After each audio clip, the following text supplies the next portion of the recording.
हमारे पास में आ चुका है अर्धवार्षिक परीक्षा सत्र 2025-26 के लिए कक्षा 8 का हिंदी का पूरा पेपर और इसका पूरा सॉल्यूशन। जी हाँ प्यारे बच्चों, जैसा पेपर मैं यहाँ पर आपको बताऊंगा ना, ठीक वैसा का वैसे क्वेश्चन पेपर आपको परीक्षाओं में देखने को मिलेगा।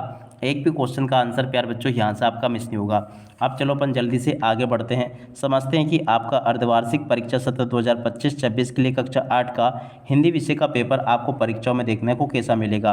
देखिएगा प्यारे बच्चों, आपके पेपर के लिए टोटली आपको 2.5 घंटे का समय मिलेगा। पूर्णांक आपका 60 अंकों का होगा और जैसा पेपर मैं आपको बताऊंगा ना, ठीक वैसे के वैसे क्वेश्चंस आपके पेपर में परीक्षा में आपको देखने को मिलेंगे। तो चलो अपन एक एक करके इन सभी क्वेश्चन के उत्तर को समझते हैं। यहाँ पर प्यारे बच्चों क्वेश्चन पूछा है, वर्दे कविता में कवि किस देवी की वंदना कर रहा है? तो देखो सरस्वती की वंदना कर रहा है। और अब अगला क्वेश्चन, अपराजिता पाठ किस साहित्य विधा के अंतर्गत आता है? तो देखो संस्मरण के अंतर्गत आता है। और अब अगला क्वेश्चन प्यारे बच्चों पढ़ते हैं, गणितज्ञ ज्योतिषी आर्यभट्ट पाठ के अनुसार आर्यभट्ट ने किसकी खोज की थी? तो देखो प्यारे बच्चों इसका राइट आंसर शून्य आ जाएगा। और अब अगला क्वेश्चन अपन पढ़ते हैं, संज्ञा के स्थान पर प्रयोग होने वाले शब्द क्या कहलाते हैं? तो देखो सर्वनाम कहलाते हैं। और अब अगला क्वेश्चन अपन पढ़ते हैं, समास का वे भेद जिसमें पहला पद संज्ञावाचक होता क्या कहलाता है? द्विगु समास कहलाता है। ठीक है, इस प्रकार से प्यारे बच्चों आप लोग यहाँ तक के इन सभी क्वेश्चन को और इन क्वेश्चन के आंसर को देख लो।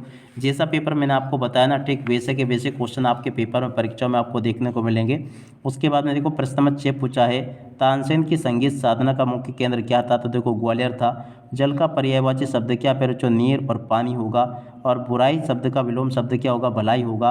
बिरसा मुंडा को लोग के नाम से पुकारते थे? देखो धरती आबा के नाम से पुकारते थे। मुहावरा आंखों का तारा का अर्थ क्या होगा? बहुत प्रिय होना। ठीक है, देखो यहाँ तक के क्वेश्चन के आंसर प्यारे बच्चों मैंने आपको बता दिए। उसके बाद में देखो आगे आपके पेपर में परीक्षा में क्वेश्चन इस प्रकार से पूछे जाएंगे। चलो मैं आपको एक एक करके इन सभी क्वेश्चन के आंसर को बताता हूँ। यहाँ पर क्वेश्चन पूछा, आत्मविश्वास पाठ के अनुसार सफलता प्राप्त करने के लिए क्या आवश्यक है? देखो प्रश्न नंबर 11 जो पूछा गया ना, यहाँ से आप लोग प्रश्न नंबर 11 के उत्तर को देख लेना।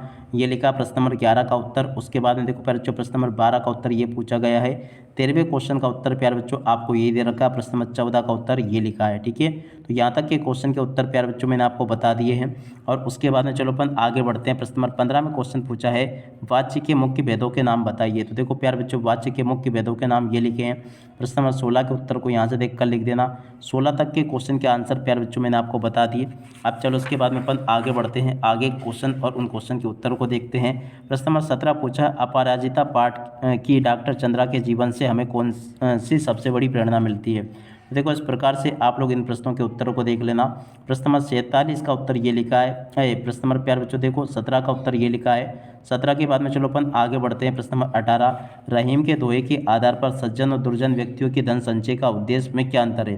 प्रश्न नंबर 18 जो प्यारे बच्चों पूछा गया ना, इस क्वेश्चन के उत्तर को यहाँ से देख कर लिख देना। ये बता दिया मैंने आपको। प्रश्न नंबर 18 का उत्तर ये लिखा है। और 18 के बाद में चलो अपन आगे बढ़ते हैं। प्रश्न नंबर 19, मुहावरे और लोकोक्ति में कोई दो अंतर आपको बताना है। देखो प्रश्न नंबर 19 जो पूछा गया ना, 19वें क्वेश्चन के उत्तर को यहाँ से देख कर लिख देना। ये लिखा है प्रश्न नंबर 19 का पूरा उत्तर। और 19 के बाद में देखो पहले अगला क्वेश्चन पढ़ते हैं। प्रश्न नंबर 20, निम्नलिखित मुहावरों का अर्थ बताते हुए वाक्य में प्रयोग आपको करना है। 9 2 11 होना और ईद का चांद होना।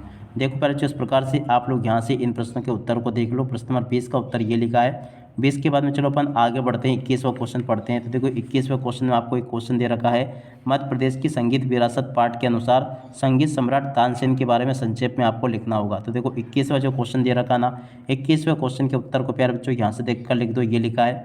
22वें क्वेश्चन के उत्तर को प्यारे बच्चों यहाँ से देख कर लिख दो। ये लिखा है। और उसके बाद में देखो प्यारे बच्चों प्रश्न 23 जो पूछा गया ना, 23वें क्वेश्चन के उत्तर को यहाँ से देख कर लिख देना। देख सकते हो, वसीयतनामे का रहस्य नामक कहानी से हमें क्या शिक्षा मिलती है? प्रश्न नंबर 23 जो प्यारे बच्चों पूछा गया ना, 23वें क्वेश्चन के उत्तर को यहाँ से देख कर लिख देना। ये भी मैंने आपको पूरा का पूरा बता दिया।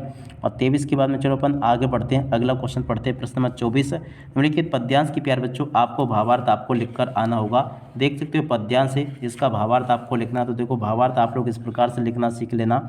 और उसके बाद में देखो अगला क्वेश्चन प्रश्न नंबर 25 में आपको क्वेश्चन दे रखा है, अपने प्रधानाध्यापक को बीमारी के कारण 3 दिन की छुट्टी लेने हेतु एक आवेदन पत्र आपको लिखना है। तो देखो प्यारे बच्चों प्रश्न नंबर 25 के उत्तर को यहाँ से देख लेना। ये बता दिया मैंने आपको पूरा का पूरा। 25 के बाद में देखो प्रश्न नंबर 26 का उत्तर ये लिखा है, तो इसको भी देख लें आप लोग और पूरा